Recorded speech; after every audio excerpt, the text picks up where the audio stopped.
Well, thank you very much, everybody. We have a meeting with a man who's become a friend of mine, and we've known each other for a little while in some very interesting times, and we get along. Our countries get along very well. We have a great affinity for each other, and the Chancellor has been very well received in Germany. He's a very successful man, became the Chancellor of Germany, which is a big deal. And he's doing a very good job, in my opinion, a great job, very popular. And the relationship that we have in trade and everything else has been very strong. We've been able to do our deals, and it's been very strong. We'll obviously be talking a little bit about Iran today, and he's been helping us out. We've been very nice, actually. And that is coming along, as you see, very well. They have no Navy. It's been knocked out. They have no Air Force. It's been knocked out. They have no air detection. That's been knocked out. Their radar has been knocked out. And just about everything's been knocked out. So we'll see how we do. But we're doing very well. We have a great military, and they're doing a fantastic job. So we'll be talking about that. And we're talking about some very big trade deals. And those I know will work out, too. So I just want to say it's a great honor to have you at the Oval Office. The beautiful Oval Office, beautiful White House. It's a special place, even from your standpoint. And you have some very special places, too. And I look forward to being with you. Thank you very much. Thank you. Thank you, Mr. President, for having me here in this Oval Office for the third time now. Yeah. Really happy to have the opportunity to speak with you in these challenging times. We are on the same page in terms of getting this terrible regime in Tehran away, and we will talk about the day after, what will happen then if they are out. We have to talk about our trade agreement, which I would like to be in place as soon as possible. And we have to talk about Ukraine. There are too many bad guys in this world, actually, and this is an issue we have to talk about. Because we all want to see this war coming to an end as soon as possible, but Ukraine has to preserve its territory and their security interests, and, well, we will talk about that. We will Looking indeed. forward to that. Well, thank you for being here. Thank you That's some for your interesting. hospitality. Thank you for letting me spending the night in your guest house. That's It's right. a very, very Good. comfortable place. Hope you liked it, right? Absolutely. Yeah, great place. And a famous place. That's yeah. good. Very So famous. many former presidents. That's there. right. Yeah. Very famous place. Any questions, please? Mr. President, did Israel force your hand to launch these strikes against Iran? Did Netanyahu pull the United States into this war? No, I might have forced their hand. You see, we were having negotiations with these lunatics, and it was my opinion that they were going to attack first. They were going to attack. If we didn't do it, they were going to attack first. I felt strongly about that. And we have great negotiators, great people, people that do this very successfully and have done it all their lives very successful. And based on the way the negotiation was going, I think they were going to attack first. And I didn't want that to happen. So if anything, I might have forced Israel's hand. But Israel was ready, and we were ready, and we've had a very, very powerful impact because virtually everything they have has been knocked out now. Their missile count is going way down. Amazingly, they're hitting countries that were, you know, let's call them neutral, right? They lived together for a long time. I think they were surprised. I was surprised. I think and now those countries are all fighting against them and fighting strongly against them. Someday they'll write a story and they'll say why they did that, but they hit countries that had nothing to do with what's going on. They were sort of leaving everything alone. All of a sudden they had missiles shot in, which shows you the level of evil that we're dealing with. They'll hit people that were actually at least somewhat friendly, and they had no problems with it. Also hitting only civilian places, hotels and apartment buildings, and we're hitting them where it is much more appropriate. We're hitting them very hard. And the big scale hitting goes now. They no longer have air protection. They no longer have any detection facilities at all left. And So they're gonna be in for a lot of hurt. These are bad people. These are people that killed. I guess it's 35,000. It's coming out 35,000 over the last 3 weeks. Protesters, 35,000 violently killed. So these are bad people, and the leader of the pack is gone. And as you know, 49 people were taken out in the first hit, and I guess there was another hit today on the new leadership, and it looks like that was pretty substantial also. So they're getting hit very hard, and we'll see what happens. A lot of people are coming forward. A lot of the people you would least suspect want to quit. They want to have immunity. They're asking for immunity, and probably at some point they'll be dropping, as you would say, laying down their guns. We'll see what happens. In the meantime, we're just continuing to go forward. Our military is the #1 in the world by far, and we are, everything's big in my book. Venezuela was big, this is big, the original hit, Midnight Hammer, was big, everything you view is big, but it's not considered very big by some standards, by some of our standards. We have a military like no other military that's ever been built. So we've got the Yeah, please. Mr. President, what's the worst-case scenario that you have planned for in Iran? Well, I don't know if there's a worst case. We have them very much beaten militarily from the military standpoint. They're still lobbing some missiles. At some point, they won't even be able to do that because we're hitting all of their carriers. We're hitting all of their missile stock. You know, they built up all these missiles over the last few years. They had a lot of them. They've shot a lot of them, and we're knocking out a lot. I guess the worst case would be we do this, and then somebody takes over who's as bad as the previous person, right? That could happen. We don't want that to happen. That would probably be the worst. You go through this, and then in 5 years you realize you put somebody in who is no better. So we'd like to see somebody in there that's going to bring it back for the people. And we'll see what happens with the people. You know, they have their chance. And we've said, don't do it yet. If you're going to go out and protest, don't do it yet. It's very dangerous out there. A lot of bombs are being dropped. But I would say that would be about the worst. Do you have someone in mind right now? Because you said all the people you did have in mind have been taken out. What do you think? Well, most of the that's people we had in progress? mind are dead. So, you know, we had some in mind from that group that is dead. And now we have another group, they may be dead also, based on reports. So I guess you have a third wave coming in. Pretty soon we're not going to know anybody.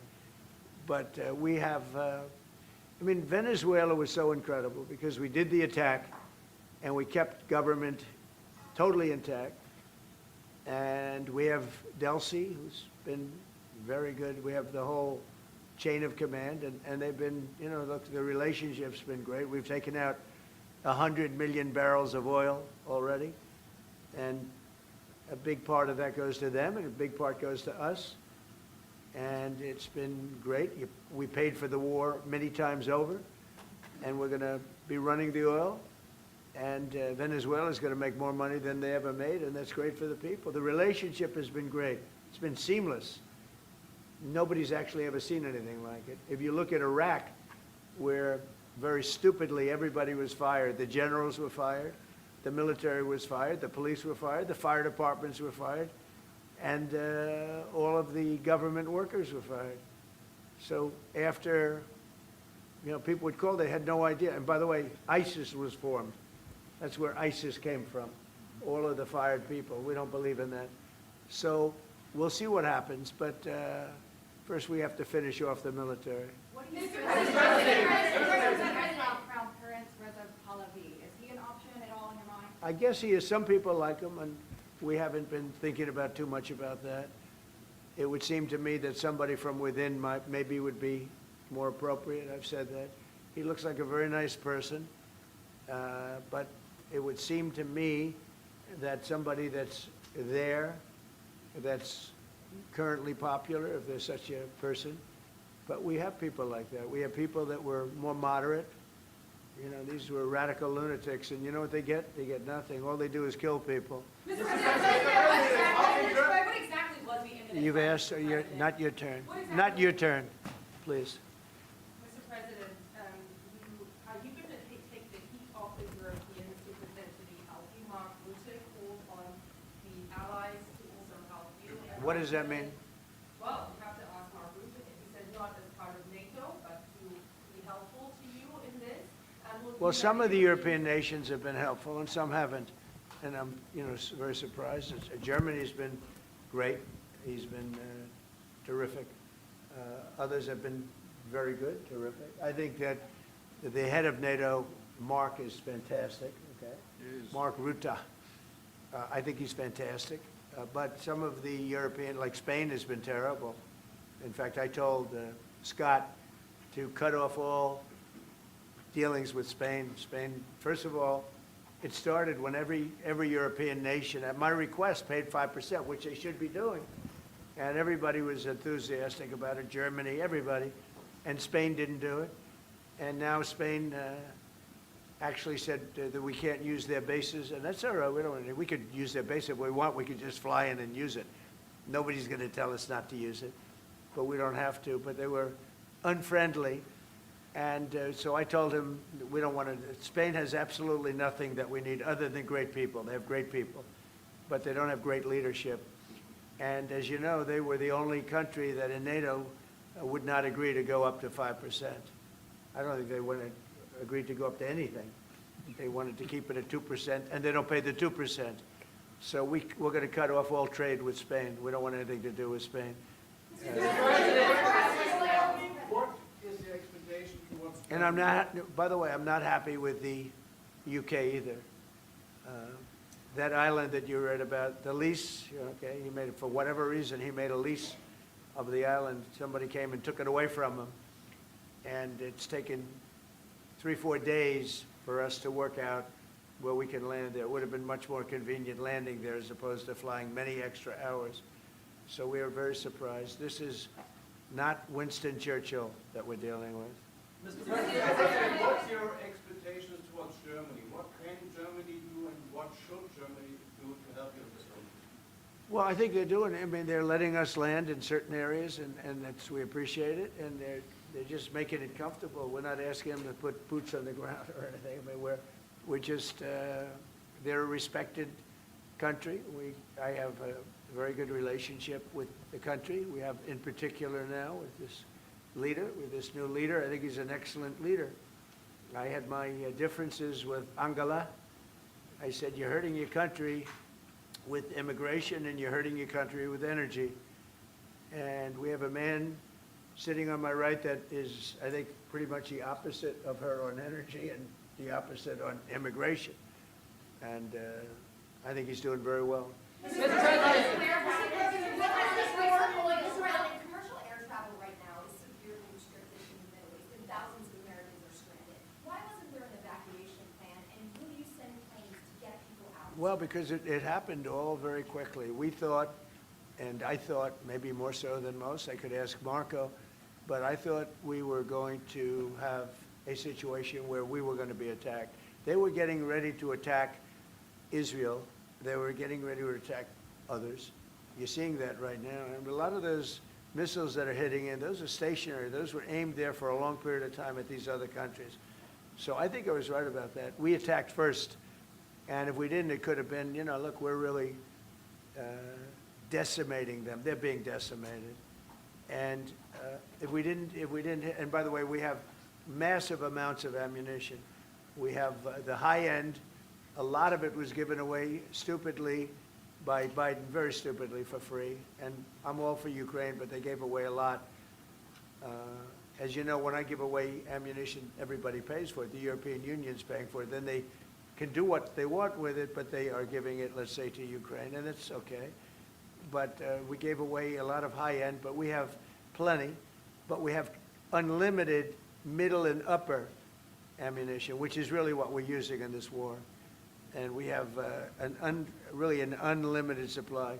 We also have a lot of the very high end stored in different countries throughout the world. We're literally storing it there, which is actually something that I insisted on in my first term. I rebuilt the military in my first term. The military is great.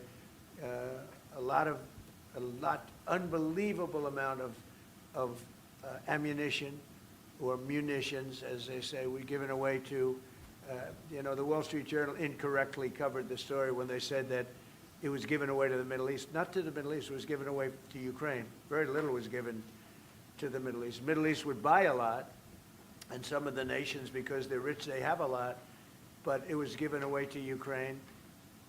And it just should have been done. Look, it's a war that should have never happened. If I were president, that war would have never happened. But we have a tremendous amount of munitions, ammunition at the upper level, middle and upper level, all of which is really powerful stuff. Mr. President, a question to both of you. How worried are you that the rising prices for gas and oil are damaging the American economy and also Mr. Chancellor? Yeah, do you want to go ahead? Yeah, sure. This is, of course, damaging our economies. This is true for the oil prices, and this is true for the gas prices as well. So that's the reason why we all hope that this war will come to an end as soon as possible, and we are hoping that the Israeli and the American army are doing the right things to bring this to an end and to have really a new government in place who is coming back to peace and freedom. Yeah. Something had to be done. And it's been 47 years. They've been killing people all over the world for a long time. They were the kings and fathers of the roadside bomb. Soleimani, we killed him last term. If we didn't, I think it might be a different story today. They would have been much stronger and smarter than they are.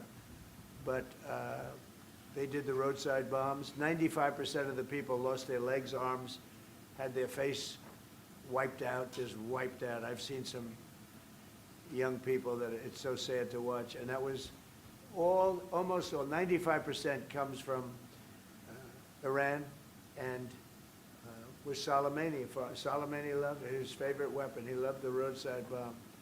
And when you see people walking around with no legs and no arms and a face that's been blown to hell, these people, what they have to go and the way they have to live, this is Iran. When you look at the barracks, the famous barracks, when you look at the hostages, when you look at a lot of hostages, when you look at all of the problems, they were really a purveyor of terror all over the world for many, many years. And it's something that had to be done, something. And I believe that if we didn't, because I see where Congress, you know, if I didn't do this, guys like Schumer, who are losers, the Democrats, they're losers. That's why they're not here. Guys like Schumer would say, well, you should have done this. In other words, if I did it, it's no good. If I didn't do it, they would have said the opposite, that you should have done this. But most people feel, I'll tell you what, I have never had more compliments on something I did. People felt it's something that had to be done. So if we have a little high oil prices for a little while, but as soon as this ends, those prices are going to drop, I believe, lower than even before. Mr. Mr. President, before we just clarify on what exactly there is in Iraq. Go ahead, please. Mr. President. Mr. President, Yes. how do you want to solve the conflict on tariffs between the EU and the US in this question? Between who? The conflict on tariffs between the EU and US. How do you want to solve And U.S. and who? EU, European Union. Oh. Union? How do you want to Well, solve we won on tariffs, actually. Somebody said you actually won the case. We won on tariffs. We had a decision that was wrong. It was a very bad decision from certain standpoints. From other standpoints, a very powerful decision because it reaffirmed all the fact that we have all these various forms of tariffs that we felt right, but it totally reaffirmed it. It said you can use all of these tariffs. So we have all these vast menus of tariffs. And tariffs have made our country very rich. We have to charge tariffs to nations who play with their money. You know, they move their money up and down like a yo-yo. We have to take care of nations that have been good to us and fair to us, and we're going to take care of them. Other nations, they haven't, and we haven't let them take advantage of us. But the whole thing with tariffs is we had a decision that, like, as an example, we have a license situation, and the license is something that allows us to immediately stop all business with, nobody even knew we had this power, but we do now because of the decision. We have the right to stop all business having to do with a certain country. If a certain country is not treating us well, the president, without going to Congress, has the right to stop. Sort of interesting. I have the right to stop, but under that one law, I didn't have the right to charge them. So I have the right to license them, but I don't have the right to charge, which is frankly ridiculous. But the right was given to us by the Supreme Court. And we have the right, as an example, we talked about Spain. I could tomorrow stop, or today, even better, stop everything having to do with Spain. All business having to do with Spain. I have the right to stop it. Embargoes, do anything I want with it. And we may do that with Spain. What do you think? Well, sir, I think we're going to talk about it with you. I know that you have strong power. The Supreme Court clarified. We know you can use it, and if you need to use it to assure national and economic security, we'll do it. Scott, do you have an opinion? Sir, I agree. The Supreme Court reaffirmed your ability to implement an embargo, and as we've talked, from your first term, the Section 301s and the 232s have withheld more than 4,000 lawsuits, and USTR and Commerce are going to begin investigations, and we'll move forward with those. And we've instituted a 15% tariff on everybody, as you know, and just used, I'll tell you, we had a couple of paragraphs written in that opinion that were really incredible. Justice Kavanaugh wrote a fantastic dissent, but in his dissent, he said what we should do, and we knew that too. We just wanted to simplify it, and for some reason, I think, very, very foolishly, the courts decided no, but they said you can do it many other ways, and that's what we're doing. And what we've done is we've gone to a very simple, straight 15% tariff. We've taken in hundreds of billions of dollars in our country because of tariffs. So we've taken in all of this money, hundreds of billions of dollars, and honestly, it's made us very rich as a country, right? So it's been doing good. When will you have the full plan implemented? We have a 5-month period, up to 5 months, where we can go at 15%. And while we're doing that, as you know, we're doing the various studies and things, and we'll be coming out with tariffs, different tariffs on different countries. You want to talk about that first? Yes, sir. By the time the 5-month period has elapsed, we'll have completed investigations under Section 301, which Secretary Besson talked about. We know there are countries out there with deals who are very interested in keeping the deals. We need to go through and investigate all these unfair trading practices, the kinds of things you talked about, and make sure that we're protecting U.S. economic security. We know there are countries. How are we going to treat Germany? Well, I think you should hit them very, very hard. You knew he was right there when he said that, Mr. President. They have expressed an interest. Germany's been quite constructive in wanting to move forward and be helpful. The rest of you will talk to them as well, but obviously we'll. I will say every single country wants to make the deal they already have. In other words, a deal that we have using the other authority, they want to make the same deal. And we'd like to see, actually, we're going to adjust it somewhat upward, actually, but they all want to stay in the deal, and so we'll probably be able to do that pretty easily. Mr. President, Ukraine, after all, Iran won't be able to deliver drones to Russia anymore. So what does this more mean to Ukraine? And having Chancellor Merz sitting next to you, who would you call if you want to talk to Europe? And Chancellor Merz, you've just been in China, the president. Who are you? What country are you from? I'm from Germany. Okay, I thought so. I could see. So, Mr. Chancellor, you have been in China, and the president. She likes you. In China, so I don't know. will you be talking about China and what you specifically? We'll be talking about China, yeah. Sure. And what about Ukraine? I'll be going to China in a little while. Every time you meet, you talk about China. We respect China. I do. We both do, I think. But it's always a topic of conversation. We've had a very good relationship with China. We used to lose a tremendous amount of money with China, and that's no longer the case. We have a very, very good relationship with China, and we have a very good relationship with Germany. All right. Thank you, Mr. President.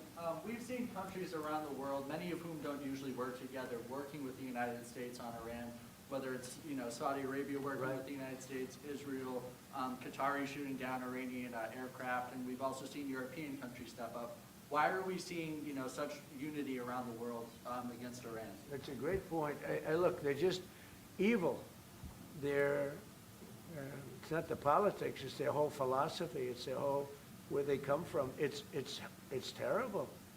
Where they killed 35,000, I thought it was 32, now it turns out it's much more than 35,000 people. And in some cases using machine guns with people that have no weapon. They have no weapon, and they're being machine gunned, they're being sniped from buildings. They're hitting the people with snipers right through the eyes. It's just a very evil ideology. And nobody's really seen anything like it. As I said, even the fact that they've attacked all of their neighbors, and the neighbors weren't attacking. They thought they'd maybe sit it out or what. They've hit Qatar, they've hit UAE, they've hit Saudi Arabia, they've hit Oman. They were helping us negotiate. They got hit. Everybody got hit because they're evil and they're bad. It's a bad seed, and somebody had to do it. And it should have been done sometime during a 47-year period, because so much death has been caused by them, so much unbelievable death. From Germany, too. Germany's been hit. Everybody's been hit by them. It's an evil ideology, and I've never been, look, I've done a lot of good things. So many people saying, thank you, thank you, thank you. You see it in the streets of Los Angeles. They have thousands of people. I saw it the other day, pictures of Donald Trump. And I'm looking, I'm on the phone, probably talking to you. And I'm looking, and I see my picture. I say, oh, no, it's another, protest. I see my, and then I started saying, boy, they were very friendly people. And then I saw a woman hugging the picture of me. I said, what's going on? And it turned out to be these are Iranian people that live in the United States. So many. Thousands and thousands. You saw the rallies. And in New York, too, they had a big rally, my pictures all over the place. The fact is that people are happy what we did. And you could never, and I've always said it, you could never have had true peace in the Middle East if Iran was allowed to go, even beyond the nuclear. If Iran was allowed to have look at all the missiles they built. A lot have been now taken out by us, and a lot have been expended. But they had thousands of missiles in a fairly short period of time. And I'll go, two things. The attack that we did, known as Midnight Hammer, had we not done that, Iran would have had a very powerful nuclear weapon within 1 month. We did it. It was great timing, but, and you've been able to see that too. The other thing was Barack Hussein Obama made maybe the worst deal I've ever seen, because he gave all power in the Middle East to Iran. He went the exact opposite way, and I terminated that. If I didn't terminate that deal, they would be sitting with a massive nuclear weapon 3 years ago, which would have been used already on Israel at least, and other countries also. And we wouldn't be talking about it right now. But if I didn't terminate the deal that Obama made, giving them everything, including plane loads of cash. Do you remember the airplane flew over there? It was a Boeing 757. It was 2 of them, loaded. They took out all the seats. It was loaded with green cash. So much cash that it was in Virginia, Maryland, and Washington, D.C. They got all the cash from all the banks. They put it, and they flew it to Iran. I never knew a president had that power. I'm going to maybe try it sometime if it's okay. I think I'm going to do it. I'll fly it somewhere. Nobody's ever seen anything like it. 2 planes loaded from floor to ceiling, big planes, Boeing 757s, taken over there and given cash. In addition to that, he was giving them billions of dollars. But worse, he was giving them the right to have the path to a nuclear weapon. And that deal expired. A lot of people said, oh, you terminated it. Well, it was going to be terminated anyway because it expired. It gave them the right to have top-of-the-line nuclear weapon. If they had, because they're crazy, just like the people on my right during the State of the Union. I looked at them, I said, you're crazy? These people are crazy. And if they had a nuclear weapon, they would have used it. All right, how about 1 or 2 more? Mr. President. Go ahead, please. Chancellor Merz, you just heard that the president is thinking about punishing Spain. What are your thoughts spontaneously on Well, the answer on that is quite simple. We are trying to convince Spain to catch up with the 3% or 3.5%, which we agreed on in NATO. And as the President said, it's correct. Spain is the only one who is not willing to accept that. And we are trying to convince them that this is a part of our common security, that we all have to comply with these numbers, and this is 3.5 for military and another 1.5 for our military infrastructure. So Spain has to comply with that. Spain has been very, very uncooperative, and so has UK. Now, the second one is shocking, but this is not the age of Churchill. I will say the UK has been very, very uncooperative with that stupid island that they have, that they gave away and took a 100-year lease, having to do with perhaps indigenous people claiming the island that never even saw the island before. What's that all about? And they ruin relationships. It's a shame. It's and that country, UK, and I love that country. I love it. My mother was born there. I love it. My mother was born there. My father was born, right? He knows all about my father. My father was born there. So, you know, very places that you sort of automatically very, very feel warmly about. But the UK, what they're doing with energy and what they're doing with immigration is horrible. You have the North Sea. Somebody said yesterday, what would you do if you were the UK? Open up the North Sea. They got windmills all over the place that are ruining the country, ruining the landscapes, ruining the beautiful fields. Open up the North Sea. It's one of the greatest, think of it, they buy their energy from Norway, which gets the energy, the oil, from the North Sea. So Norway drills in the North Sea and sells it to UK. And UK has a better part of the North Sea. Open up that, and number two, illegal immigration. They got to solve that problem. And I must say, that's not only UK, that's other parts of the European Union that have the same problem. Immigration and energy. The energy is through the roof, the highest in the world. And the immigration is, I mean, you know, look, you have places where in the UK, you have a terrible mayor of London, terrible. He's an incompetent guy. But you have Sharia courts. You don't have Sharia courts. You don't want Sharia courts. You have Sharia courts adjudicating law. So it's very simple. Immigration, very importantly, immigration and energy. And you bring it back. Otherwise, you're not going to bring it back. Okay. One more. Go ahead. I have a question for the Chancellor. Yes, please. To the Chancellor, Chancellor Merz. Yeah. You've called for unity and joint force in this moment against Iran. What does that look like to you? And then, Mr. President, where is getting a deal with Russia and Ukraine on your priority list right now? Okay, where you go? So we, as I said, in Germany the last 2 days, we are supporting the United States and Israel to get rid of this terrible terrorist regime.